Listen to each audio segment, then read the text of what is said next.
దేవుని పోలి నడుచుకోవాలి. యేసుప్రభువు వారు ఈ లోకానికి వచ్చి ఆయన ప్రేమను చూపించారు. ఎలా చూపించారు?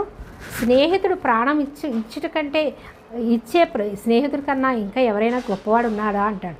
అంటే తన స్నేహితుల కొరకు, అంటే శిష్యులను మనందరినీ కూడా ఆయన స్నేహితుల్లా భావించాడు. నేను మీ కొరకు ప్రాణం ఇస్తున్నాను, నాకన్నా ప్రేమించే స్నేహితుడు ఎవరైనా మీకు ఉంటారా అని శిష్యులు చెప్తారు. అంటే ప్రాణం ఇచ్చేంతగా ప్రేమించాడు తండ్రి అయిన దేవుడు. తన కుమారుని ఇవ్వడానికి ప్రేమించాడు. మనం ఇస్తామా మన పిల్లల్ని? మన పిల్లలు స్కూల్లో ఎవరైనా కొడితేనే మా పిల్లల్ని ఎందుకు కొట్టారని వెళ్ళి గొడవకి వెళ్తాం. అయితే ఎవరైనా పిల్లలు కొట్టినా మా పిల్లల్ని ఎందుకు కొట్టారని అడుగుతాం. కానీ దేవుడు ఏం చేస్తాడు? తన ప్రియ కుమారుణ్ణి మన కొరకు ఇచ్చేశాడు, తన ప్రాణం అర్పించడానికి.